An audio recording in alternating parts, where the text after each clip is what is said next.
Super Great Kids Stories is a podcast full of fun tales to make you laugh and cry for anyone aged 5 to 105. Our storytellers share awesome tales which will stay in your head forever. Before you know it, you'll be the storyteller, telling your own version of these stories to your friends and family. Find, subscribe and download Super Great Kids Stories wherever you get your podcasts. You are listening to Comedy Club for Kids presents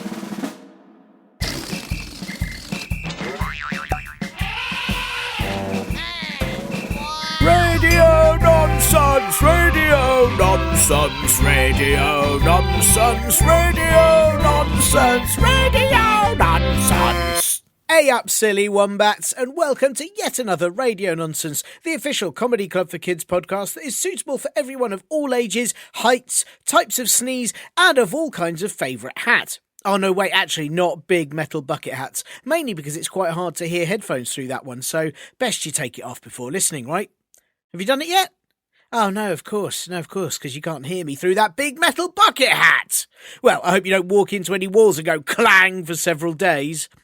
I am constantly Tiernan, and thankfully the stinky hippos have now been cleared out of Comedy Club for Kids HQ. Spring is on its way, and there's every chance that you're now back at school after months and months and months of being stuck at home, which means now if you call the teacher mum by accident, it's just embarrassing instead of actually because you're at home with your mum.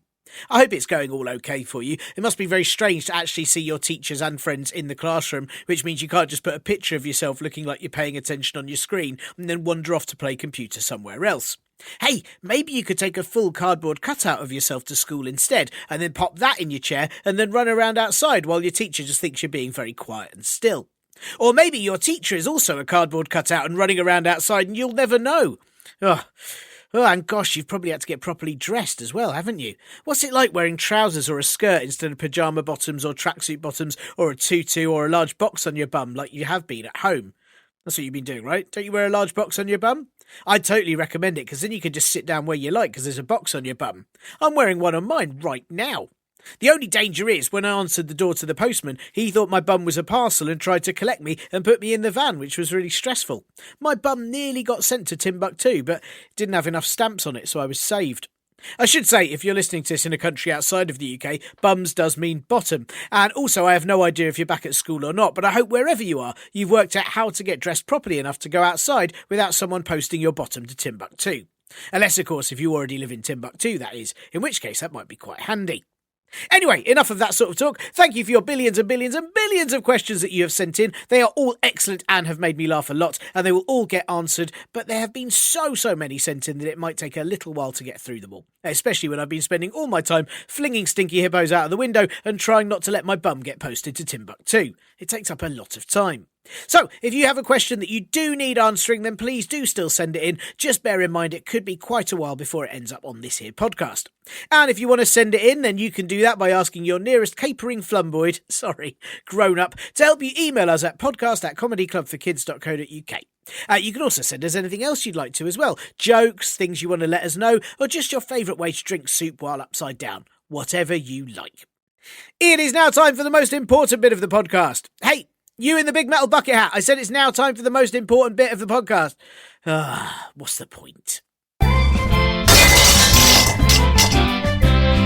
And I am joined today by Luke Toulson, a.k.a. It Takes Toulson, a.k.a. Luke the Never Spooked or Done a Puke, 4-time highest-ranking sandwich wizard and holder of the record for most records held in a record-holding contest. Welcome, Luke. How are you doing? I'm very well, thank you. I'm very well, and thank you for reading out all my accolades. I'm glad you got the list, and it was actually 5 times with the sandwich wizard. But I don't. I'm so sorry. Was that very recent? The 5th time? Oh no! I mean, they date back to the 80s. I mean, this is I mean, I was I mean, it was a junior title, but sure, they still count. That's still very. important. I still have the trophies. So surely, why wouldn't you count that? Of course. Can I ask for the junior title? I'm guessing that's less adventurous sandwiches, or is it just? Oh no, they're just smaller. They're just smaller sandwiches. Just because I was smaller back then. But that makes sense.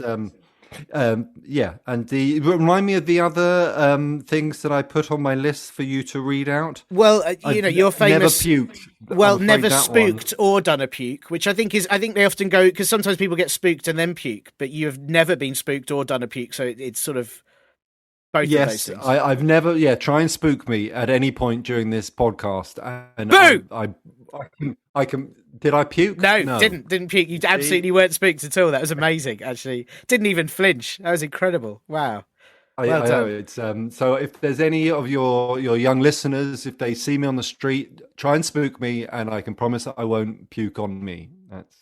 That's great. That's a promise to the listeners today. It's very important, especially in current times. It's very important to not be puking just all over the place. It would be a terrible thing that would be a really difficult thing to get out of. But I'd be wearing a mask. So no, would so just be spray sort out of the sides as well. dripping down Yeah. the side and out the. Just what an image that is of just. It would probably hold quite a lot in the mask. It would look a bit like a sort of nose bag, pouch wouldn't it? Like a sort of horse nose bag. It'd just be full of. Yeah. So let's not put this to the test, young people. Do not try and spook me. Because that would be terrible. I think we brought up I don't think. I wonder if anyone's experienced that in the past year of just being sick in their mask, and then, if you have, please write in. It must have happened. Must have happened, mustn't it? Yeah. I didn't think we would talk about this, but I remember at school.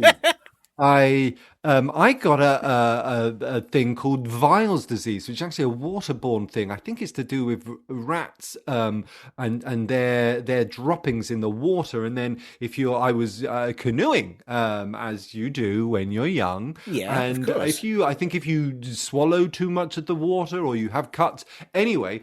About a day later, I was feeling very sick, and I was in history. This was my A-level class, and I just felt this eruption from within me coming up. And I did what anyone does when you think that's going to happen. I put my hand over my mouth, and then I projected this green slime, but it came out between all my fingers, so it sort of fanned out. Wow, like a sprinkler system. Yeah. When you have a thumb on the end of a hose, and it covered my history books, and we were on separate desks. But I think I got a few other people, and it was just, I can still see it now, I don't know, 20, 30 years later, however long it is, and just this rainbow of it was only one color. It was green and green and green and green. Oh, yeah.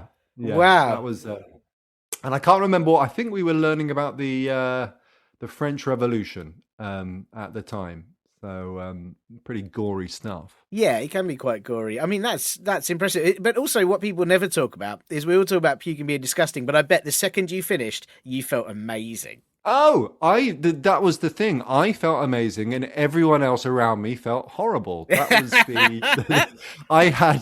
I had exorcised the demons. The demon had left me, and unfortunately, because of course I then left the class because I was unwell and had to go to see whoever looks after you when you're in that case, the sort of school nurse or whatever. And unfortunately, everyone else in the class had to just stay there and keep learning French and history. Smell the sick. Dear, that is terrible. Yeah, but if I'd had a mask back then in the 90s, then that would have all been. I would have just walked around with my little saggy mask of green sludge. Wow. Well, of course, now you don't puke, so now I don't puke. Anyway, well, so... I mean, I hadn't been spooked then. Sure. That was actually a medical disease. So I was it was not a spook related puke. Wow. Well, that was an amazing story from the past of now no longer puking, Luke. And now, how are you getting on now? You're not puking now, so that's good. I'm brilliant. I love lockdown, Tiernan. I love it. I don't know whether you realise just how hard it is to really annoy the person you're living with when you keep leaving the house. Like, because in normal times you go out And I live with my girlfriend or partner, as old people say. And when I'm out, distance makes the heart grow fonder, and she starts thinking, Luke's not that bad. I quite like him. And then when I come back, I have to start annoying her from scratch again, and it just takes so long. But when you've been stuck together in the same house for a year, you can do some really good long-term annoying, like Olympic level annoying. And like when she wakes up, I'm there. At breakfast, I'm there. Lunch, dinner, I'm there. When she's in the bath, there. On the loo, I'm there. And I am, I don't know if this has come across yet. I am really annoying, and I'm always making jokes when you shouldn't. I don't do any cleaning. I don't want to watch any of her rubbish TV programs. So I'm a terrible person to live with, but I enjoy that annoying thing, and so I hope we stay locked down forever, like I'm sure most people do. How about you? How are you, Tina? Yeah, I'm doing okay. I mean, I sort of need to take some of your tips, because I'm probably not as annoying. Oh, well, I've got a daughter to be annoying. Like, she's doing a lot of the annoying for us. You're nice. She keeps sort of doing things like suddenly handing me a bogey and going, "That's for you, Daddy." And it's like, oh, maybe I should have been doing that. I haven't quite got the annoying skills that she has. But I was thinking about this the other day, because for listeners who aren't in the UK, you won't understand this, but in the UK, we've been told that we have to stay at home to save the NHS. And I've never saved anything by sitting on my bum. And I think that's great. I feel like a hero because I'm sitting on my bum, not doing anything, and I'm saving stuff. And I think like that's the best mission I've ever had. Like the best rescue mission, like, quick, save everyone, sit still there, eat a sandwich. And I'm like, oh, this is so tough. But I can do it. I can do it for the people. So I'm feeling be pretty like good. In one of those Avengers Assemble or whatever, and they're sort of Captain America, get your shield and go. Iron Man, get in your suit and fly. Tin, and actually, if you could just sit down, Sit still. It's better for everyone if you don't go anywhere. That's you could just stay here, look after the house, Tin. That'd be fine. Wonder Woman, get your whip and go. She has a whip, doesn't she? I think so. Yes, and bracelets. Yes, nice combo. Tiernan, you can have a whip, just don't use it. Just if you leave it there, put it on the shelf, keep it in the cupboard. And you could still have an outfit, TD, Tiernan Duyeb on your, Maybe I should. Maybe that's what I need to be working on actually all this time is making my own outfit. Just to sit in at home and be a hero. Yeah. It's a lovely feeling. Anyway, we're just being a hero by doing nothing, and that's basically the order that I've always wanted in my life. So it's very nice. Well, maybe how I don't know, people they remember how we clapped all the people who worked for the NHS. Maybe we need to have a clap for all of us people sitting at home. So just for a couple of minutes, on a Wednesday. Well done. The problem is stayed at home. The big problem, Luke, is who's going to leave their home to clap when they will have to stay at home to receive the clap. Like, because I'd be thinking, well, I'm not going to go out and clap because I want to stay at home so I can receive the clap for staying at home. So then it's quite tricky, isn't it? Like, it would have to be the doctors and nurses and the patients. So patients, so they could clap us for saving them. That's a really good idea. I'm going to write to somebody and see if we can sort that out. Whoever you write to for those sorts of things, Tiernan. Yeah, you can CC me in. Yeah. Great, that's great. I think you do that with letters as well, because listeners might know that you on an email you CC someone in if you want someone else to it's like, here's an email to someone, but also you can read it too, nice other person. And with letters, to CC is a really difficult thing, isn't it? 'Cause you have to write a letter, but then you'd have to write the letter again. If you're writing it, you'd have to rewrite it all again, but send it to a different address. Send it to the first person, then just sort of say, pass it on. Yeah, whisper pass it on. When you're finished with this, if you could then send it on. Here's the stamp. That's quite tricky. It's quite an effort, really. Yeah, probably easier just send it to. Well, I will, Luke. I'll CC you in, but I'm not going to make it a habit. Send it to me. I'm too busy sitting doing nothing, so it's I don't want that to get in the way. Well, allow me to applaud you. Thank you. Tiernan. Thanks, Luke. I appreciate that. Well, I was going to ask, I mean, the thing that I always ask all our guests on this podcast, but you've already come up with loads. I was going to ask if you've got a tip, because obviously there are lots of kids listening to this who have been stuck at home for a long time, and they might be going back to school soon, but they're still going to be at home a lot. And you've already given us some brilliant tips about annoying. Are there any annoying ones in particular you'd recommend, or is there anything else you'd recommend for what you can do? Well, this is a really good tip. So, if your listeners, I want them to maybe take some notes here. This is a good one, and what you got to do is you got to offer to help your mum. Okay, now that's going to sound like a crazy thing because why am I going to help my mum? But it is brilliant. What you do is you offer to help your mum with stuff like the washing up and the ironing and stuff like this, and it is very unlikely she will say yes. Right? Because let's face it, children are rubbish at ironing, right? True. So you won't have to do anything, but your mum will think you're really nice and she will give you ice cream and let you watch TV, while you're stuck at home. And on the very odd occasion that your mum says yes, just do it really badly, okay? And she will never say yes again. Right? So say, hey, mum, can I help you with the washing up? And she'll be like, no, it's fine, darling. But thank you very much for asking. Here's a chocolate biscuit. So it's just, and that just makes your life a lot easier. Actually, just do that for, for the rest of your life. Offer to help. People so rarely say yes. I was going to say that it's such a good tip for when I used to have a Saturday job when I was a teenager, and one of the things was always like, oh, can you make a round of teas? And I made the teas so badly that they never asked me to make the teas again. Clever. And then everyone would bring me a tea instead. And it was such a good idea. Yeah, just be rubbish. You've got to make them coffee for the people who wanted tea. You've got to not put a tea bag in, just give them hot water. Yeah, absolutely. Yeah. Just the worst. Sugar in the ones who don't want But you've sugar. got to seem really enthusiastic about helping. Like, you've got to be like, oh, I'm really happy to make tea. And they all think, oh, that's nice. It's really... So it's not that you're unhelpful. It's that you want to be helpful, but you're just not very good. You're just rubbish. Yeah. Just drop the tea on the floor. Absolutely. Yeah, whatever. Yeah. There's lots of ways to be bad at making tea. That is a great tip, Luke. That is an absolutely brilliant tip. Well, it's really good. It'll take up a couple of minutes and then you can just watch TV for the rest of the day. That's how you spent the last year, isn't it? I mean, largely, I think I've watched all of Netflix. I've seen most of the BBC, Amazon, everything they've done. It's difficult, Tiernan, but someone's got to watch these programs, or else what's the point of people making them? That is tricky. There's going to come a point. Have you done Disney Plus yet? I'm sort of not there because I'm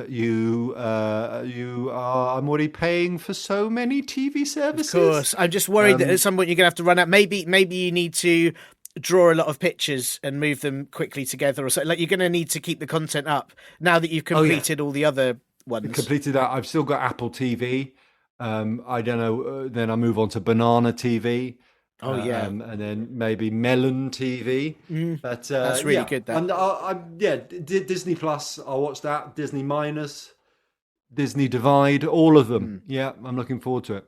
It sounds brilliant. Well, I mean, we've got you here. I'm very grateful that you've got time in between completing all of the television to speak to us today. And obviously, this is an audio podcast. It is in people's ears, not in their eyes. And I wondered if, as a result, you've got a favourite noise that you'd like to share with the listeners. I do have a favourite noise. And my favourite noise is, how speedboats have their engine propeller things underwater. And I don't know if you've ever heard these things, they make an amazing sound when they start up, right? So when someone starts a speedboat, because the engine is not above ground like in a motorbike or a car, it's underwater. It makes this sound where it's like sort of, it's the best sound. It sounds like an old posh man disagreeing with you. So if you sort of, well, I think you should be able to marry whomever you want. I don't mind where they come from. They're more than welcome. It's a brilliant sound. Like if you ever, we were talking about annoying people. If you ever want to annoy someone, just use the underwater engine noise. So when your mum's like, "I think you should put away your toys now," that is an absolutely it's time amazing for you noise. to brush your teeth and go to bed. Do you think a speedboat's constantly disagreeing with people when it's like, right, let's go? And, is it, I don't want to go. No. I was very happy here, yeah. It makes all those sort of films where people are on a speedboat suddenly seem a lot less cool. If they're like, hey, we'll jump in a speedboat and we'll go, and the boat's like, I can't be bothered. I don't want to go anywhere. No. That is an amazing noise. I want people to listen out for it whenever you'll hear exactly what I mean. It's because it's very loud, but it's basically like if you had an engine underwater. You'll sort of it makes that little. You could do it underwater yourself, I bet, for a quick little bit in the bath. That would sound only brilliant. Quickly. Definitely make baths more entertaining, and also it definitely make protesting about having a bath more entertaining as well. Just try it whenever. Slip it into conversation. Absolutely brilliant noise there. Thank you very much, Luke, for that. That is wonderful. And of course, the other thing I have to ask you for is that Radio Nonsense is a family-friendly podcast for all possible ages, from -4 billion and 3 all the way to 7 and more. And of course, that means that it has to be family-friendly in every way. So I just want to make sure: is there a word that you definitely won't be saying, a rude word that you definitely won't say during the show, to make sure that it's all safe? The word that I will try not to say is my nephew, who is half German, has made up his own word for fart, and it is a very rude word, and the word is pumba. Okay, so whenever he's talking about whenever he's done it was a pumba. Right, and so I can't promise I won't say the word pumba, because it's just but I will try not to, because it's a very rude word. In fact, it's another clever tip. I didn't mean to give lots of tips, but using made up words for swearing is a really good idea, because you can't get into trouble for a made up word. Like if I called you, Tiernan, a pumba face, like you can't get angry with me, because that doesn't. I mean, maybe we both know what it is. Yeah, I mean, now you've told me what it is, I now know that you mean I'm a fart face, which is quite... a pumba face. Pumba face, sorry. If I hadn't told you that it meant fart, then would you have been upset if I called you a pumba face? Well, no, I wouldn't have been upset before, but now that you've told me, now I am. Now I know, yeah. So it's a great word. Yeah. What if I told you that pumba meant like pretty? But actually I knew it meant fart. So I was calling you Pumba Face, and you're like, "Oh, thank you." Yeah, I would definitely do that. Yeah, but you've secretly called me a fart face. It's a really good word for farts as well, because it sounds like Pumba. It could be quite a gruff fart. Yeah. Pumba. Wow. But obviously, very rude. We promise we're not saying it. Another, swearing in a foreign language is very clever as well. I don't know whether your listeners are very rude, but if you want to say a rude word, go with a French word. Am I allowed to say a French swear word? Potentially, it depends on what French swear word it is. Potentially, the fear on your face. Well, okay. Well, I tell you what. I won't say it, but it's French and it sounds wonderful. And if you're a young person, find out what a swear word is in French and say it. And your mum and dad can't be angry with you because you're speaking French. Unless you're French, in which case they'll be angry with you. Then they'll be very angry. Yeah. There's some words, like I learned a little while ago, that in Norwegian the word fart or fert means speed.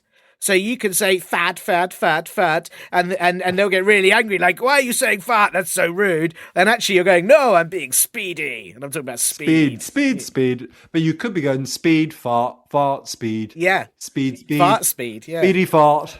Yeah. Oh, look at the speed of that fart. A speedy pumba. Sorry, I shouldn't say it either. Well, that's the word we're not going to be saying. We can't promise, but we'll try not to say pumba. Yeah, definitely won't even say it once. Thank you for that, Luke. That's really important.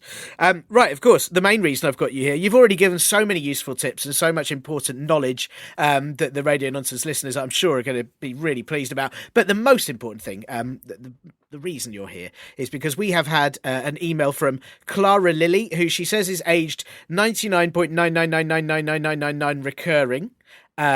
Which is impressive to know. That I'm guessing that means any second now she's going to be 100, but I'm not sure. It's good. Yeah, it's nearly her birthday. I hope the Queen's ready with her telegram. Yeah, me Dear too. Clara-Lily, if that is your real name, don't you think? I love the name but it sounds like a type of lily, don't you think? Like lily. how you have like a tiger lily, and then you go, oh, look over there, a beautiful Clara-Lily. Yes, you can smell the slight aroma of Pumbaa. That's typical of the Clara-Lily. That's it. There's quite a lot of types of. I'm guessing there's a lot of types of lily. Like there's the sort of bum lily. There's the shoe lily. There's the The shoe lily's beautiful. Yeah. Actually, if you put lily after anything, it sounds a Pumbaa lily. Yeah. You put lily after anything. Yeah, a puke lily. A puke, yeah. Don't spook with your puke, Lily. Yeah, it's a really lovely way. Well, I mean, I hope that Clara is nice already, but now that she's a Clara-Lily, that's obviously very lovely. So well done her. Oh yeah, of course, it's the finest of all lilies. Is a Clara-Lily, absolutely. And yeah, happy birthday for when you turn 100. I imagine in about 3 days. My maths is not very good. It might be. I don't know how many recurring nines there are after. It could be she could have done it as we're talking. It could be like within milliseconds. That's it's tricky to work it out. Yeah, we just don't know. Yeah, this is not my strong point. How many recurring nines? But it's a lot, and it's any minute now. So it's something I have happy birthday. Zero clue about, but luckily her question isn't about her age. She obviously knows exactly how old she is, so that's fine. Her question, despite all her years of age, despite all the knowledge she must have from being alive for quite so long, her big question is, and Luke, I think this is right up your street, really, but her big question is, what's with trees always being in the way? What is it, Luke? What's with trees? Tin, and it's. I know this is meant to be a fun podcast, but it's actually rather sad. You see, the fact is that the trees are actually trying to get out of our way, right? But they're just really slow, because they're trees, So they actually see us coming from miles away, and they try to move, but if you're a massive tree and you've got roots. You can't move fast, you can't be a speedy fart, right? You're a slow tree. And then Clara-Lily rocks up and goes, hey, stupid tree, what are you doing in my way? And the tree's like, I was trying to get out of your way. And then Clara-Lily's just like, blah, blah, blah, blah, blah, blah, blah, blah, blah. Yeah, wow. So it's very... That's really sad. Is that why? Because often they're in the way, especially in like in a forest. I suppose sort of maybe we're more in their way, but like when they're on sort of a pavement, they've almost been cemented in, so they can't get out easily. And that might be when you're going, hey, I want to look at that bit of road or that that post box or that car or whatever, and you're in the way. I was lying. Of course, it's an evil plan. Of course, they're in our way, right? The trees are always in our way. It's part of a long war being waged between trees and lilies, right? That these are the enemies of the forest. Like you see trees, they know where we're going to walk way before we do, right? And they just grow there, right? And if you're really quiet in a forest, you can hear the trees sniggering to themselves, and they're like, wow. I'm totally going to get in this girl's way in about 30 years' time. That's really so listen out for that. Yeah, no, they do. It is a real problem on the pavements. That they don't need to be there, but they do it just because they don't like lilies. Wow, well, that's really harsh. I mean, is there, because there's obviously, big sort of tree planting schemes, which I always thought were a really, really good thing. But actually, are they being facilitated by people who are just wanting Clara-Lily to see less things? Yeah, they've made us think that it's a good thing. But really, why don't they go and plant trees in the way of other trees? You know, so it's more inconvenient for the other trees. Yeah, I hadn't thought of it like that. And I guess, but what about, okay, controversial point, bonsai trees are quite small. So I'm guessing they're all right. Yeah, have they specifically realised they don't want to be in the way, so they've just stayed tiny? Stayed small, so you can sort of step over them. Unless you're a bonsai person, in which case, then the bonsai tree is going to be the same size, relatively speaking. So, of course, I forgot about the bonsai trees. People, yeah, the bonsai trees get in the way of the bonsai people, and the bonsai Clara-Lilies. I know Clara-Lily is probably very tall because she's been growing for 100 years. Yes, almost. Yes. It is. There's just trees everywhere, aren't there? So we need to keep building more. Yeah, whatever they say, more houses, more roads. This is something that we need to campaign for. Maybe we can. How people attach themselves to trees. We can attach ourselves to buildings to show how much we like them. That's a less trees campaign. I think is there something, because obviously I'm all about finding a middle ground and like working with people rather than sort of creating an enemy. Why don't we sort of work together? What about windows for trees? That is we've got it. So every tree, have you seen that famous picture of that massive tree and they've got a road going through the middle of it? Yes. Do you know what? I've been there it's in Yellowstone Park in America. And it's one of the giant redwood trees, and they built a tunnel through it, and you can go through it. And I've been through it. It's very exciting. Really? You've been through a tree? I've been through a tree. Yes. And on the other side, there's some sort of magical world of hobbits and wizards, or is it just the other side of the tree? It's just the other side of the tree. I'm sorry to let you down. I mean, maybe I left out of the wrong entrance. It seemed to me like there was only one entrance in and one entrance out.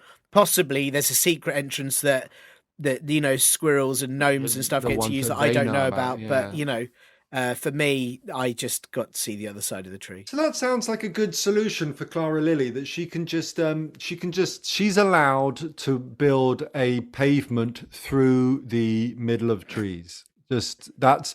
I am giving her permission. If anyone asks, just say, Luke, the spook, he says, you're fine. Yeah, it's okay. That's great. I'm really glad you've got that authority. That's why I knew you were the person to speak to for this, because you're the sort of person you can just give authority for that sort of stuff, can't you? I'm totally allowed, yeah. So she'll be fine. That'll, if she gets taken to court, then just, mention my name. That's fine. If I don't know what country Clara-Lily, do we know? Is she UK? Is she American? I don't know. I'm unaware, actually. All I know is her age. I don't know anything else. Right. Well, it's recognised by my authority, recognised by presidents and prime ministers alike. The Queen, we're friends.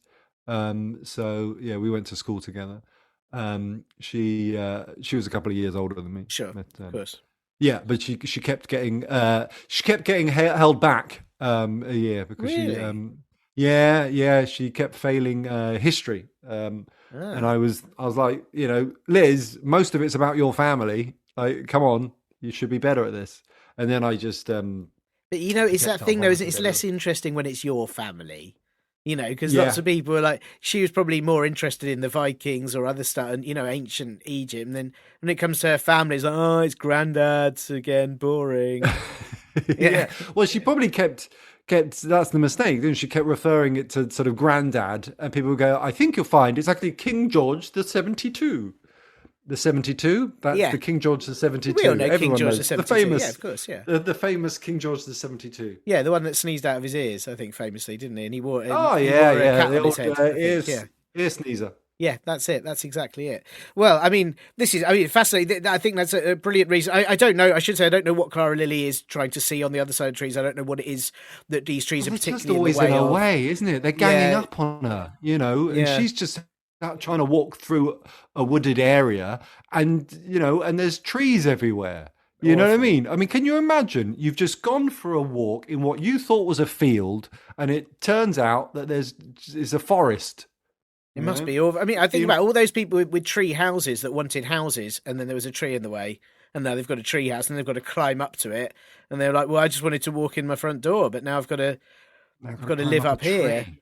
Awful. Is it? Do you think? Is it just? I mean, and I feel like we've covered the question really, but I just, for squirrels, there's lots of creatures that live in trees. Do you think they meant to live in a tree, or they were just like, I'm going to live here? Oh, there's a tree in the way. Oh, how inconsiderate.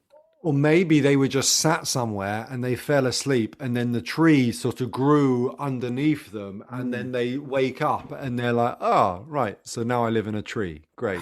So irritating. Yeah. And you roll out of bed and just fall like miles to the ground. That'd be really. That's where the saying, did you get out of the wrong side of the bed? Of course. It's for squirrels, because if they get out the wrong side, then that's a bit of a fool. That's it, isn't it? I do also wonder if this is why, because in the UK, I know that they've been doing last few years, they've been trying to reintroduce beavers into the wild, and maybe this is an effort so that all the beavers can chop down the trees. And we can see more stuff. Did they, first of all, they introduced beavers to the non-wild, or they just went straight? No, they went first beavers to the wild. Oh, that's a point. Actually, maybe when they you put them in introduce little... a beaver to the wild, do you just go, beaver, this is the wild beaver? I don't know if you guys have met before. Is that how you introduce them? I think so. I mean, you've got me wondering if they sort of introduced beaver to the non-wild, if they were like, here's a little self-catering home for you all. You can have a couple of weeks here, get used to your surroundings.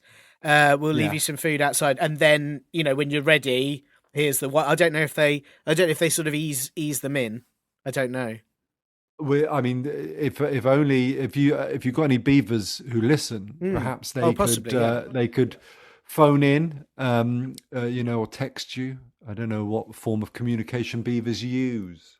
Yeah, I think a logbook, some sort of logbook. A logbook. Yes. Tiernan, you could be in comedy a very long time, and you may not reach that brilliance ever again. I'm quite proud of myself. I won't lie. Well, Luke, thank you. I mean, this has been. I was going to say insightful. I suppose we can't. If a tree might get in the way before anyone gets the insight on this, and then that would be really irritating. They got to listen to this quickly. It doesn't block that sort of insight. But it was clearly you were the man to come to with this question. Well, I'm pretty tall, and so I'm sort of tree height. So I've taken a big interest in trees, and they are naughty. They just like being in our way. And so Clara-Lily, she just needs to be light on her feet. She just needs to be quick. You just need to be able to dodge from left to right and try and sidestep a tree, Yeah, I'm sure she'll manage by her 100th birthday. You can always be quicker than a tree. Oh, what a great... If you're not... That's a famous... You can put that on a T-shirt. If you're not quicker than a tree, then maybe you need to do, a bit of exercise, perhaps, just do some sprints, practice, do some running. That is the most perfect piece of advice to finish on. Thank you, Luke. I think you're always quicker than a tree.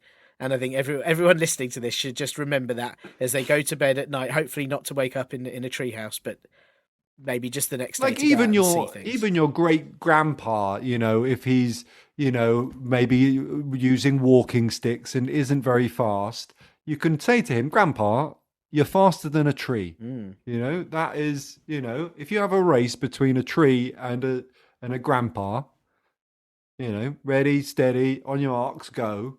And I should add, if he's got a walking stick that's made of wood, he's already part tree, so he can outsmart the tree in that way too. So that's going to wind the tree up. The only way the tree is going to win that race is if it falls over and then sort of its head goes.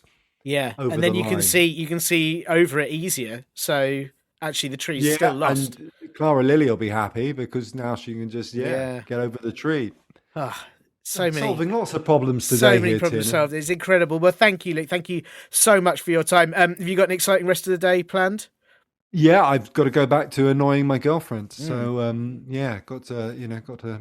Unfortunately, this has taken a bit of time out of my busy, annoying my girlfriend's schedule. So I will get back to that, and I will tell her all about the stuff that we've learned. Fantastic, brilliant. Well, so sorry to interrupt your important schedule, and thank you for your time today, Luke. And hopefully, we'll speak to you soon. Yeah. Bye.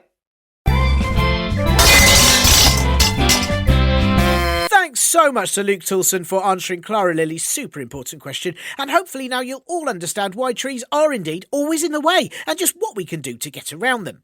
Or you could go to Iceland, I guess, which doesn't have many trees, but it does have volcanoes, and they get in the way quite a lot too, so really, there's no winning. Maybe you just really need to grow so big that nothing will ever be in your way ever again, but then I guess you'll be in everyone else's way.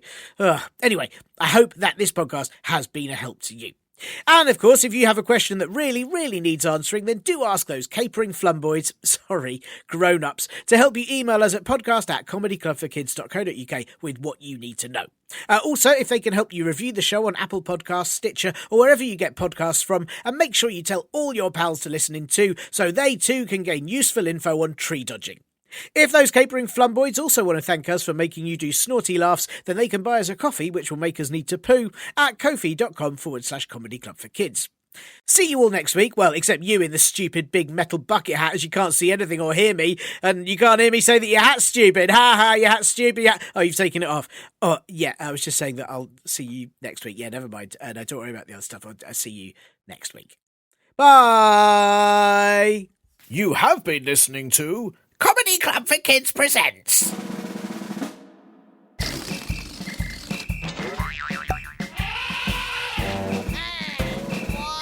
Radio nonsense! Radio nonsense! Radio nonsense! Radio nonsense! Radio nonsense! It's the end.